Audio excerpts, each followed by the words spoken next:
Good afternoon. Welcome back to the CNAS Annual Conference, where our theme this year is American Power and Purpose.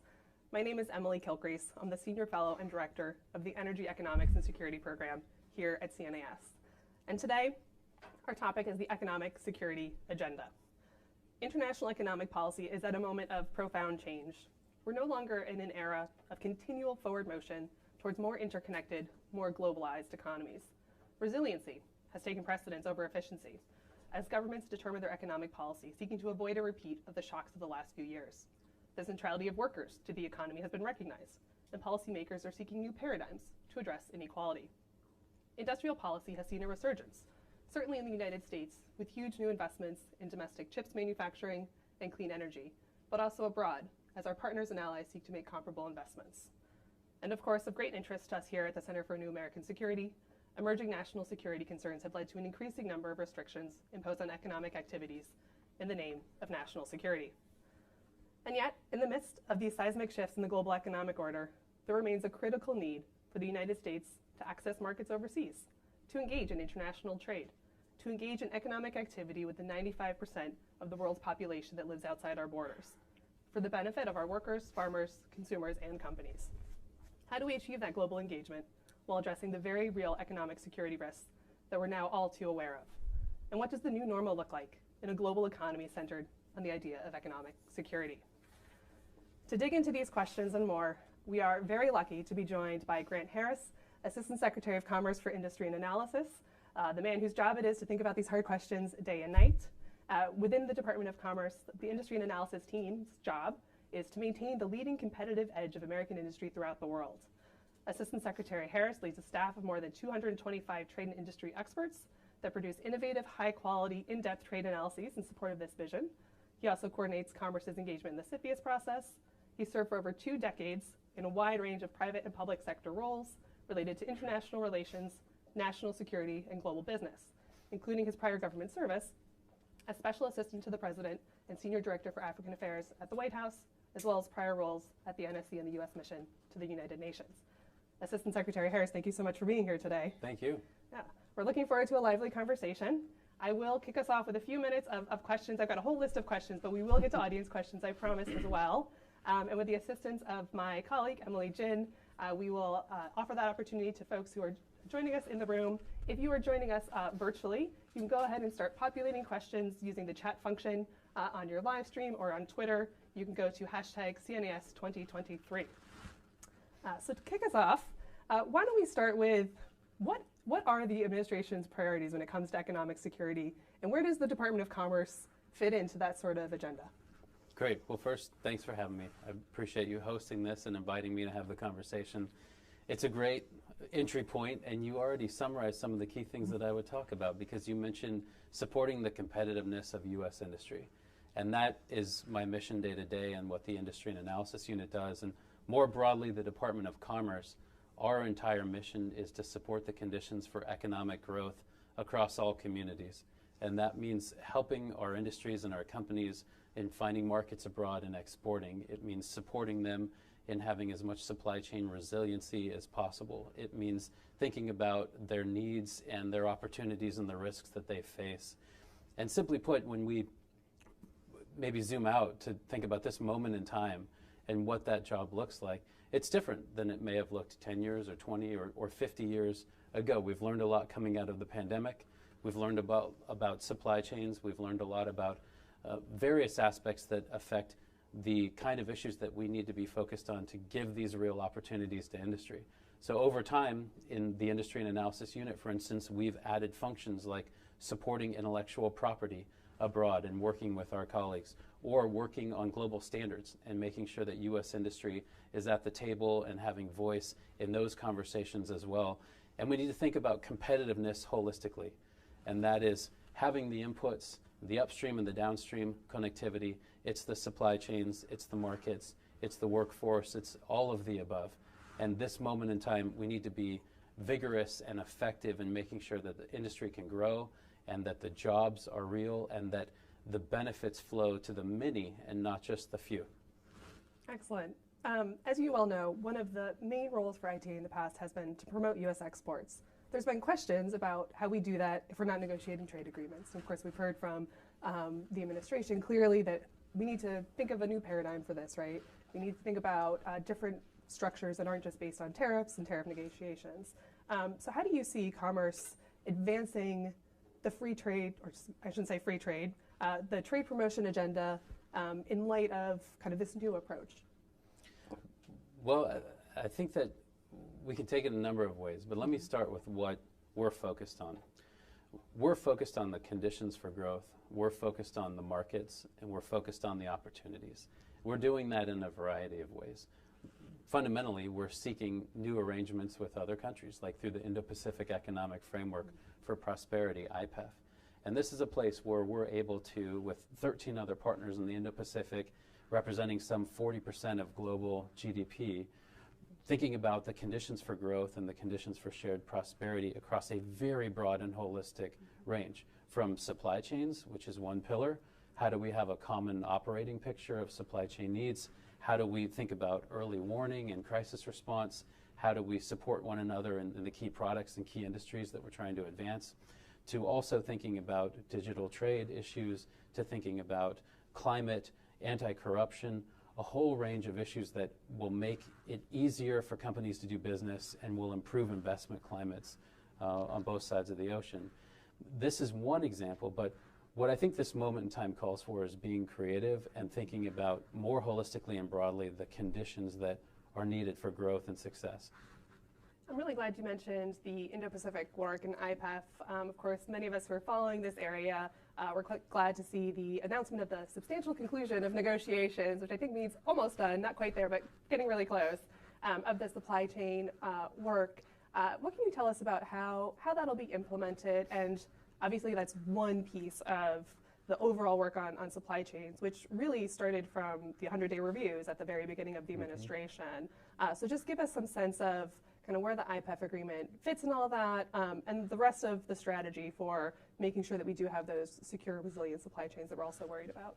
It's another great question, and I'm glad you mentioned the 100-day reviews as well, because the historical perspective is important, in particular why we made supply chains one of the important pillars of IPEF. Going back to the Biden-Harris administration's first 100 days, out of the gate, there was an executive order acknowledging the importance of supply chains and the intersection with national security in addition to economic competitiveness, and the need on supply chains like on critical minerals or advanced pharmaceutical inputs for the United States to be able to have resiliency and security in those supply chains. Coming out of that, various departments had been working on reports and action plans and convening industry and thinking about what specific tools could be brought to bear. The Department of Defense and the Defense Production Act in some cases, and the Commerce Department in thinking about which partners to work with internationally, and thinking about with the Department of Energy and others. And there have been huge bipartisan investments with the help and support of Congress, where we are leveraging a historic amount of resources to these domestic investments as well. And I would say that's really key to our economic security when we're thinking big picture. It has to start with investing at home. It has to start with making sure that we have a strong foundation and base, and that we've got good jobs, and we've got manufacturing, and that we've got the conditions for growth and success. But back to the question on supply chains, how this all fits together. You can't work on supply chains or make them more resilient in a vacuum. Obviously, with global supply chains and with the trends and dynamics that vary industry to industry and that are often led by private sector decision making with different data and with different opportunities and risks in each one, we need to be thinking about how we work with industry and how we work with international partners.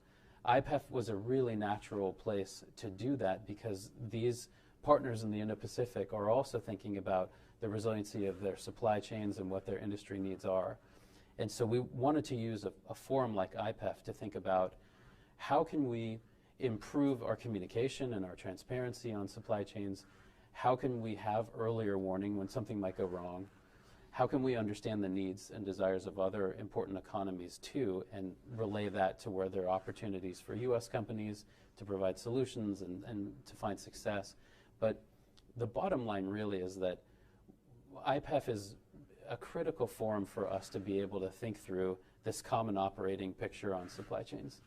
on joint problem solving, jointly attacking this challenge from a lot of different angles. And we hope that from that, we'll all be better off because this information flow, this transparency, this shared work is going to make the supply chains themselves more stable. Before, though, kind of ending this long rambling answer, I would add one thing, because you gave me the opening to think about supply chains writ large. This is something when I was saying 5 years or 10 years or 20 years ago, this position that I'm in or how the Department of Commerce is operating in the interagency or in the world might have seemed somewhat different. We're really charged with a lot of supply chain work, and we want to be as proactive as possible in doing that. In the pandemic, a lot of the work and focus was reactive. We were responding to a crisis. In other cases, Russia invaded Ukraine, and that had supply chain effects. We were reacting to that as well. In other cases, a factory may have gone offline, or there may have been a natural disaster, a weather-related event. We need to be as strong and as quick as possible in reacting, but we also have been shifting, thanks to the 100-day reports and the executive order and the focus of this administration, to a more proactive posture. And that idea is focusing on supply chains that we've identified as important and thinking now, who can we work with internationally? What industries can we support? How can we support domestic manufacturing as well? How can we take steps to make those supply chains stronger so that we are at a lower likelihood of being on our back foot in the face of a future crisis? Yeah, there is no easy answer on supply chain, so forgiven for a long answer there. It is such a complex issue. One of the complexities, of course, is who's in charge within the government. You know, you have so many different agencies, even on one supply chain, just take chips, for example, almost every agency is going to have an equity or an interest there. So how are you organizing yourself internally? Who's in charge of making sure that we actually do achieve that supply chain resilience? Yeah, well, it's a very unsexy answer. A lot of internal meetings to coordinate. And you'll know, as an alum of the Commerce Department and the Industry and Analysis Unit, there are a lot of players and there are a lot of agencies with equities. And particularly right now, when you think about the supply chains that we're most focused on, it's really very rarely in the lane solely of one department or agency. And CHIPS, to use your example, the Department of Commerce has a preeminent role in implementing the CHIPS and Science Act, and they're looking to invest and provide subsidies and to provide incentives for stimulating the ecosystem on semiconductors. But at the same time, the Department of Defense, the Department of Energy, the Department of State has some funding through the CHIPS and Science Act as well. It's not going to work if it's just one department thinking through its one perspective. On supply chains, the Industry and Analysis Unit has a really unique vantage point because we cover approximately 90% of GDP, and we have really the deepest reserve and the broadest reserve of industry expertise with a commercial perspective in understanding how industry is operating, what the industry needs are, where the opportunities are, and that is a unique value add in these conversations. But when we're working on, say, medical product related supply chains, we've got to be working with Health and Human Services, we've got to be working with the White House and many others. So it will depend on the supply chain and the sector, of course, but throughout, as is classic in most public policy issues, you've got multiple departments and agencies that need to bring their tools to the table. Yeah. And one of the challenges in all of this, thinking about what we want our supply chains to look like in 5 years or 10 years, is thinking through what's the role for China in some of these supply chains. Obviously, concerns around China are driving at least part of this conversation, right, in addition to the pandemic shocks. And again, it will depend on sector, but you've got sectors like clean energy, where obviously we're trying to make these massive investments in our own domestic capabilities. That will take time. In the meantime, China makes most of the clean energy tech. In emerging tech areas like AI or quantum, for example, China has its own capabilities that are not necessarily dependent on ours, although we're thinking about how we can use some of our tools to, address risks that might be emerging in those areas. So how do you think about that challenge of there will be some level of integration with China or touch points with China in some of these critical supply chains? How do we think about what the right role for China is in those supply chains? How do we mitigate risks that we're all very aware of now? Right. That included a lot of great questions under the guise of one question, but you touched on some excellent points. And I think as a starting point, supply chain resiliency is, of course, going to depend on what supply chain we're talking about and what that means. But really, it's about making sure that our industries have what they need to be competitive, and also that from a national security perspective, the United States is able to advance those interests and not be at risk, including of a geopolitical choke point or to have a dependency that could cause national security harm. And it's important to think about Chinese strategy here as well. For instance, President Xi gave a speech in April 2020 where it touched on supply chains. And he was saying that he found value in China having dependencies on China, that other countries being dependent on China would be useful from a supply chain perspective and in case of crisis. And it was a really clear window into deliberate strategy, whether it's on critical minerals or any number of other things where you have a state-driven approach that's not a market-driven approach, but rather a concerted strategy by the state to create market dominance and dependencies in a way that will affect the economic competitiveness and national security of other states.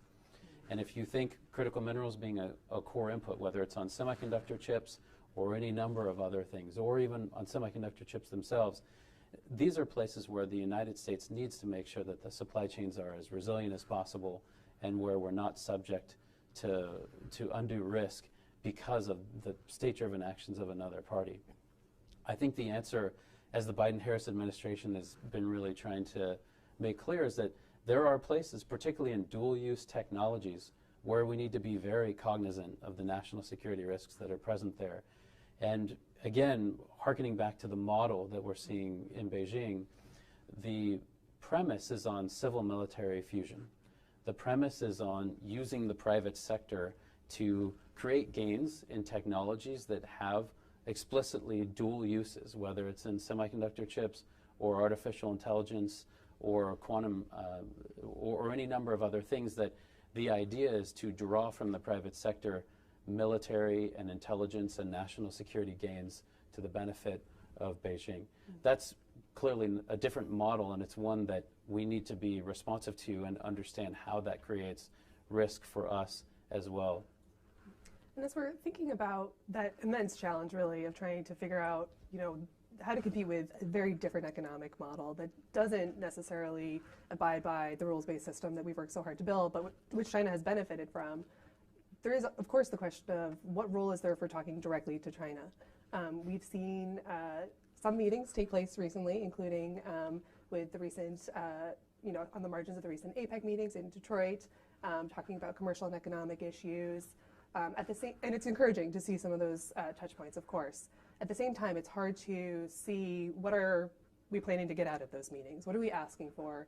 And what role do we think those sorts of direct conversations with our Chinese counterparts can have in hopefully moving the economic relationship to more of a steady state equilibrium where there's predictability in the relationship, there's stability, businesses know what the rules of the game are. We hear from industry all the time, as I'm sure you do, that it's a huge market. They want to know what they can do and what they can't do, and they want to do what's in the best interest of U.S. national security if we're talking to the U.S. companies, So how are we thinking about those sorts of engagements, and what should industry folks keep in mind? Yeah. You mentioned the importance of the market to many industries and companies, and it's an important point. Mm-hmm. China is, of course, a huge trading partner for the United States, and it's one of the top export markets. There's some 750,000 U.S. jobs, more or less, that are dependent on those exports, and there's some 25,000, more or less, small and medium-sized enterprises that export to China, and many companies see that as an important market. And in recognizing that, and Secretary Yellen, Secretary Raimondo, National Security Advisor Sullivan, all of them have spoken on these topics more eloquently and in a more fulsome manner than I will today, but they've made very clear that we do not have a goal of decoupling the two economies. What we have a goal of is identifying where there is a national security reason where we need to take action or where we need to protect either technologies and innovation that we have or make sure that we've got a resilient supply chain or a resilient ability. And that is much different than broad-scale decoupling or an agenda to de-link economies. So it's a very important starting point that I hope is clear in the conversation. And speaking of conversation, dialogue is always important as part of that.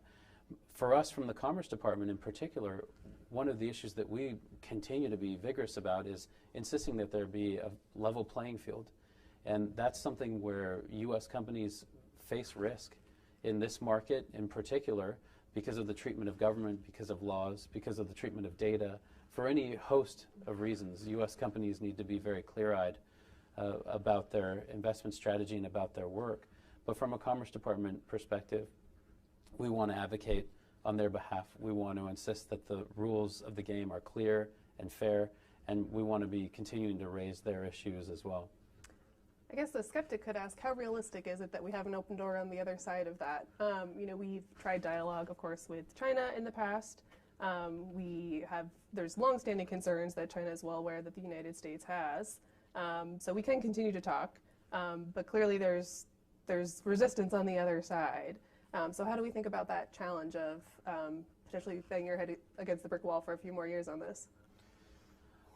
Well, first, I'm shocked that anyone would be skeptical of anything that I might have to say, but I will put that aside for the sake of answering the question.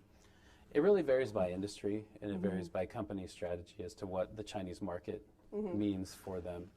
And our position at Commerce is that companies need to be cognizant of how Beijing treats U.S. companies, of what the laws are, of what the market opportunities are, of where China is using anti-competitive or state-driven strategies that undercut that level playing field.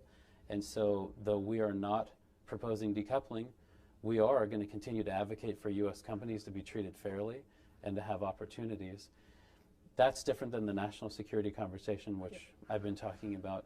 But again, there are jobs, there are companies that look to this market. It's a place where we need to continue to advocate from a commerce and a U.S. government perspective. And what are you hearing from industry in terms of how they're viewing the China market, aside from the geopolitical risk, which is, just a small aside, the geopolitical risk. But we've certainly seen survey reports, for example, that over the last few years, what companies were most concerned about was actually China's domestic policies, right? Their tech regulation, their COVID policies. There's a chilling effect of some of China's own economic policies. And then you layer on top of that the geopolitical risk. So are you seeing a change in terms of how industry is looking at the China market, given this confluence of really negative trends? It does really vary by industry, of course. I hear from a lot of companies that are looking to diversify their production and their supply chains. I hear a lot of strategy in that regard to think about what they're doing in China, but also looking at other markets differently than they may have in years past. So it really does depend. Okay. I'm going to ask one more question, and then we'll get to the audience questions. So for folks in the room, please do think of questions. And if you're watching us virtually, please go ahead and use the chat function to submit your question. Obviously, one of the issues that we're following very closely here at CNAS is the question of outbound investment and whether it's appropriate for the United States to impose some sort of new controls on the sorts of investment activities that U.S. companies can do in China. It's not a new debate. In some respects, this is a debate that's been happening for over a decade, but clearly it has picked up quite a bit recently. So can you walk us through why are we even having this debate? What's the problem we're trying to solve? We've got tons of ways to restrict economic activity with China already, including export controls. What are we trying to fix with outbound investment? Right. With outbound investment, and for those of you who are following it less closely, the administration is contemplating whether to initiate a program that would look at outbound investment in certain dual-use technologies and certain advanced sectors in technologies along the lines of what we were talking about, where there's a dual use and a national security issue. I think conceptually, if you think about how to protect against this threat and what that threat is, export controls, like as you mentioned, if you have a specific technology in the United States that you think if it's exported it could cause harm to U.S. national security, you can use export controls and you can prevent that. If a U.S. company is developing a technology that could be dual use and it could have national security implications, and a Chinese company, for instance, is looking to acquire that company, then there might be jurisdiction for the Committee on Foreign Investment in the United States to screen that investment. What we do not have is a tool that addresses U.S. capital, say venture capital or private equity capital, that is helping, say, a Chinese startup or a startup from a country of concern develop those kinds of technologies or more that would have dual use applications, that could make investments in advanced semiconductor chips or quantum or other areas where if it was in the US, if it was identified, if it was a US company, we may have other tools to address it. But capital, including US capital, which also comes with know-how and expertise and additional intangible benefits when you think about early stage investment and the knock-on effects there. We do not have a tool that would address those capital flows that could go to developing these technologies that would have dual use impact. And again, as I was explaining earlier, the context, for instance, if you think of a country of concern, or if you think of the People's Republic of China in particular, when you have civil-military fusion and when you have a government using the private sector explicitly to try to develop technologies that will have military and other national security impacts, or like quantum, if you were to develop quantum, you would be able to decrypt cybersecurity protocols. Or if you were to dominate in artificial intelligence, that could directly affect the speed and accuracy of military decision making. There are dual use implications here where we need to be very thoughtful on, is US capital supporting something that could pose a threat to the United States? That said, there have been no final decision on this process, and so I'm just describing conceptually how these conversations are taking place and what we're thinking about in what kind of tool might be helpful here. But I would say it would be very important to make sure in any approach that it's really narrow and that it's really clear and carefully tailored. Again, as I was saying earlier, it's not administration strategy to decouple from China, for instance. It's administration strategy to identify where there is a national security threat and to make sure that we are protecting against that. So that national security threat would be dual-use technology and advanced technologies where we need to make sure that we are not allowing that benefit to run to a country of concern in a way that can threaten our national security. Now that approach does sound targeted, right? So there's specific technologies where it's clearly in the U.S. advantage to maintain an edge, and we don't want U.S. technology, U.S. capital to support China's homegrown development of that. There's obviously proposals out there that are much broader in terms of the scope of sectors that might be covered, the types of transactions, the objectives that that sort of mechanism could potentially cover.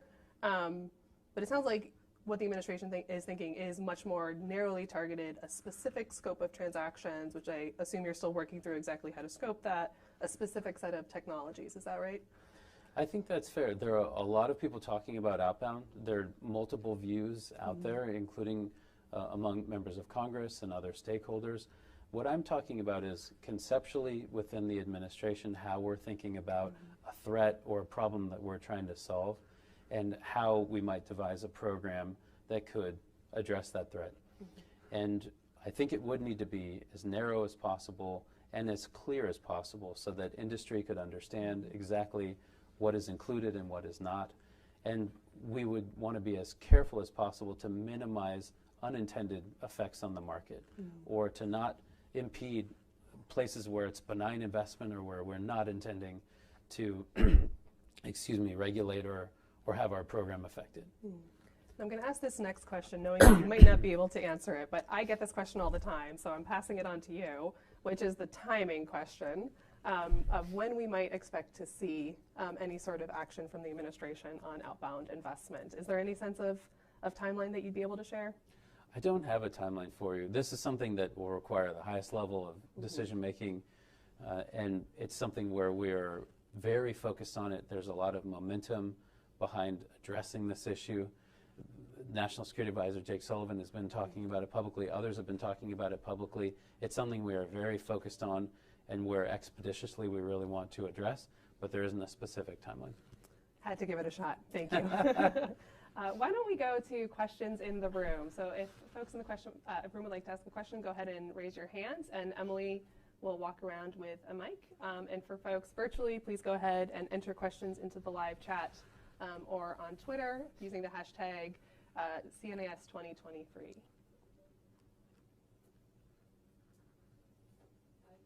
Got one question there.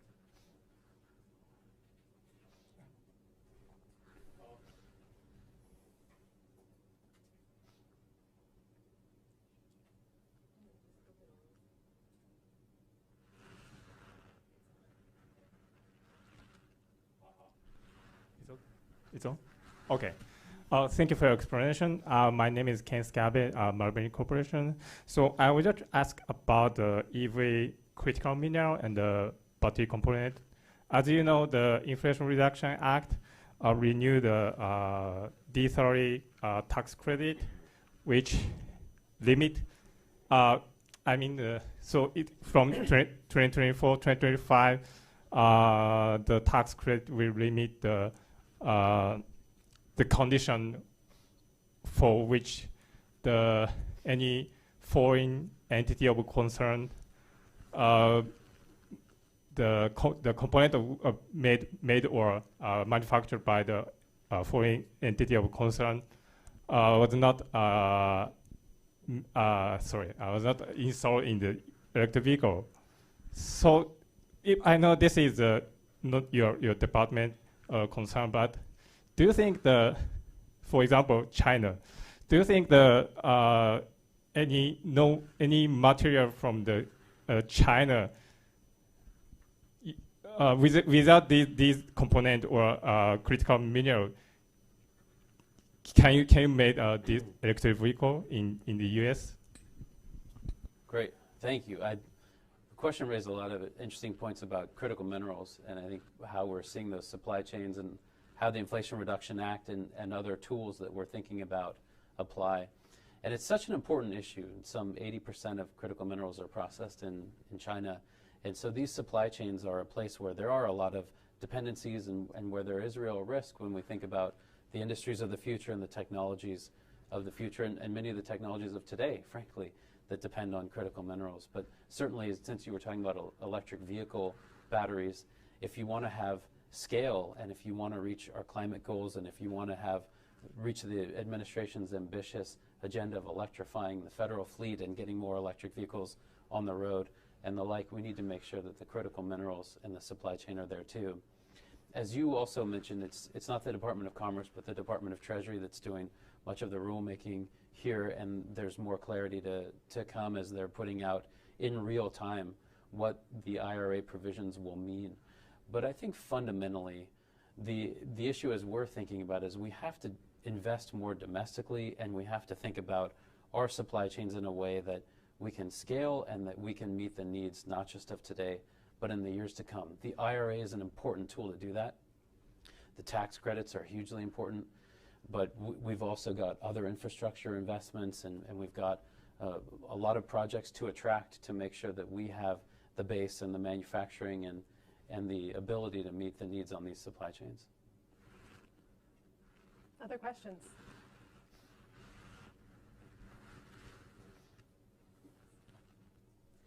Hi, I'm Morgan Chalfant from Semaphore. I just wanted to ask you a few follow-ups on the outbound mechanism.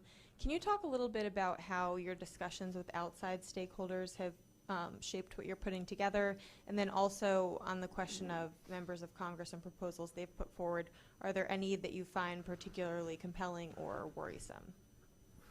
Great. Yeah, thank you.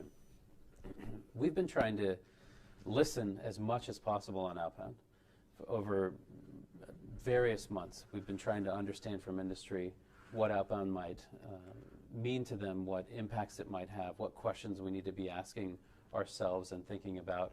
I myself have met with well over 150 companies, at least in recent weeks. It's been illuminating and incredibly valuable to understand those questions and those issues as they're raised. We want to be really thoughtful and deliberate about how we approach something like outbound. We want to understand how the industries work and what the effects on the market would be, and so that we can address a national security threat in a way that minimizes unintended consequences, that minimizes as much as possible administrative burden on industry. And we want to think about how we do this just in a very narrow and thoughtful and deliberate way.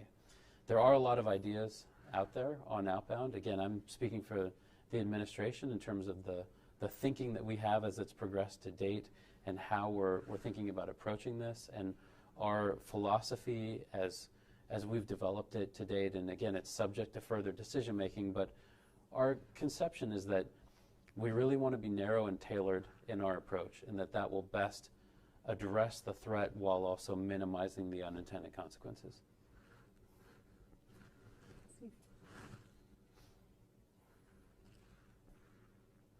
Grant, pardon me, thanks for the discussion today. Steve Pinkos with Intel.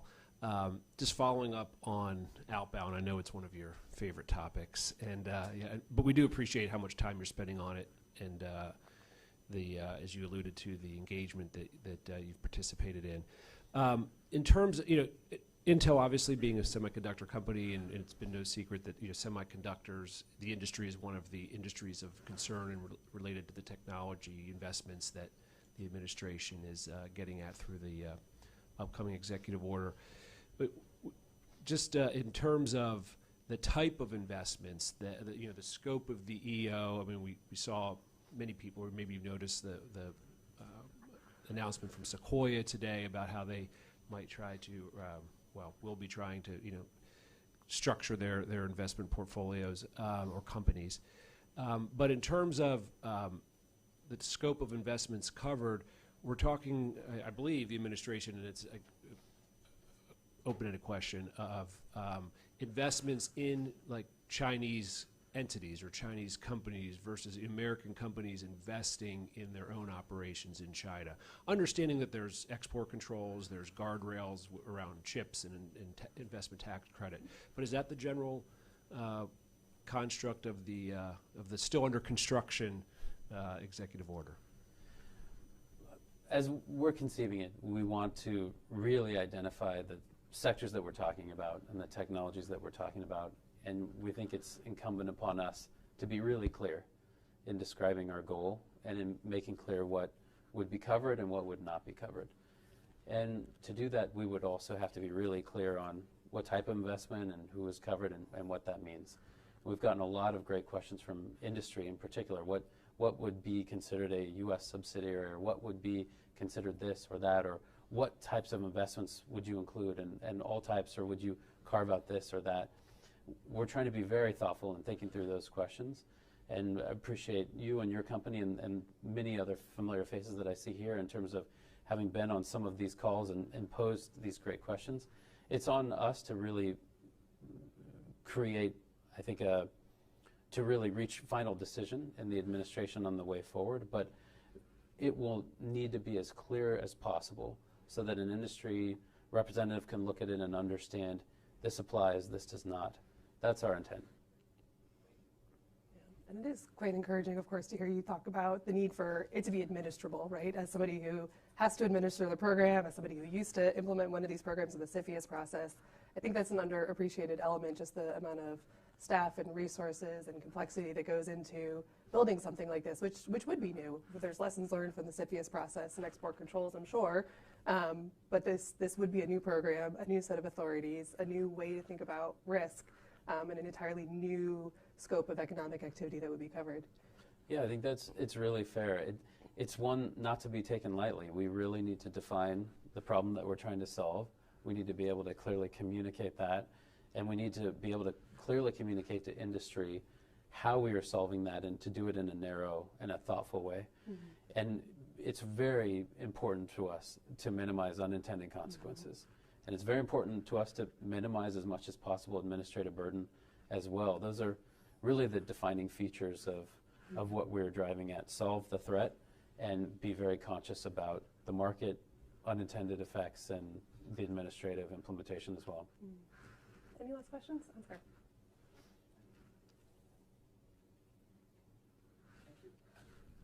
Is this on? Yeah. Hi, Ansgar Baums, visiting fellow at German Marshall Fund. Just that you mentioned the threat of outbound investments. Could you talk a little bit about how the assessment of such threats looks in practice? So what kind of methodology goes into it? How big is the threat from your perspective in comparison to all the other tools that have been developed in the space of dealing with the competition from China? Right. Well, again, this is a tool that we think doesn't exist. It's not meant to overlap with or be redundant with any other tool in the toolkit that we already have. It's not overlapping with or redundant of export controls or CFIUS inbound investment screening or the like. We see the ability for U.S. capital and know-how to help support advances in dual-use technologies that would pose a threat. And we need to define, though, if we make such a decision on implementing a program, we need to define exactly what all is included and what is not. But suffice it to say, internally, we're being as thoughtful as possible in thinking about what this threat is that we're trying to solve for and what the impacts would be. We would do that before any policy decision, and it's something where we've got many departments and agencies thinking about this to try to define what should be here, what should be there, where can we draw lines, how can we scope exactly what we're getting at to be narrow and fulfill the goal while not being overly broad or unclear. Mm-hmm. Now, you mentioned this is a new authority, and it is, right? At the same time, we're seeing more use of export controls. CFIUS has been very aggressive for quite some time now in terms of looking at Chinese, mostly Chinese, but also Russian investments in the United States. And when we've made those decisions previously, and certainly when I was sitting in that chair, we always kept the focus squarely on national security risk. Does this particular transaction present a national security risk, and how do we address that? There's never a balance question, right, of balancing the national security with the economic. And there probably shouldn't ever be in the context of specific transactions. That's been a very core part of the U.S. approach, is to keep it very squarely focused on national security. But I'm curious whether we're getting to a point where the aggregate impact of all of those restrictions does have an economic effect. And do we need to start thinking about the overall impact on our firms, on our industrial base, on economic growth? I don't know if we're there yet in terms of macroeconomic growth. But how do you think about that, trying to keep distinct the need to really get at those hard national security concerns with the particular transactions that you're tasked with reviewing while still thinking about this broader economic question? Right. Well, CFIUS, for instance, excuse me, on the example that you gave, the President has given us really important guidance on this, too, in the form of an executive order last year to directing the CFIUS committee to be thinking about things like supply chain impacts, to be thinking about data, to be ensuring that as we review investments, that we're mindful of where a threat might emerge from many different angles. Excuse me. When we're talking about an identified national security threat, it's incumbent upon us to act and take measures. We need to be thoughtful, we need to know precisely what we're trying to do, and we need to be very careful to not have unintended effects. But at its core, we're trying to solve for a problem where we think technologies could threaten American citizens or American service members or pose a national security threat to allies and partners, where we see something that is a direct threat. It's not, I would say, a dispassionate economic analysis of how you might think about an investment decision here or there. It's in a category of where we're thinking about this is something that we need to take action on and solve for. How do we minimize any effects beyond what we need to solve for so that we're deliberate and careful? Well, Assistant Secretary Harris, thank you so much for being with us today. We are actually at time. This has gone fast. This has been a great conversation. Thank you. I hope you will come back to CNAS at some point. Any last words before I take us home here? I really appreciate you having me and the invitation. Again, I think, though, there's a lot of interest in outbound and other things, and I welcome that. I just want to end kind of where we began, and that the viewpoint of this administration very strongly is that we need to be making these investments domestically in the United States to make sure that we're supporting communities and our base and that we're building manufacturing. And it is a historic opportunity to do so, thanks to the acts of Congress and the laws that we are implementing right now. We also, at the same time, are going to continue to be vigorous in advocating for U.S. companies and vigorous in trying to make supply chains as secure and resilient as possible. And where there are national security needs, we'll be vigorous in addressing those as well. But I think this is a strategy that I think will continue to yield great benefit. We're seeing manufacturing gains that are unheard of since the 1950s. We're seeing profound and historic investments in the United States. And so it's something that we want to build on and keep carrying forward. Excellent. It's always nice to end on a note of optimism, especially at a national security conference where we don't often get that. So thank you so much for being here. Thank you to our audience in person. Thank you to our virtual audience. And then we'll remind everyone you can keep tuning in for days 2 and 3 of our annual conference. Tomorrow morning at 11 o'clock Eastern, you can join us for a virtual Brussels Sprouts podcast live hosted by my colleague Andrea Kendall-Taylor with NATO Secretary General Jens Stoltenberg and U.S. Ambassador to NATO Julianne Smith. You can watch live from conference.cnas.org on our YouTube channel or on Twitter. Thank you all for joining us.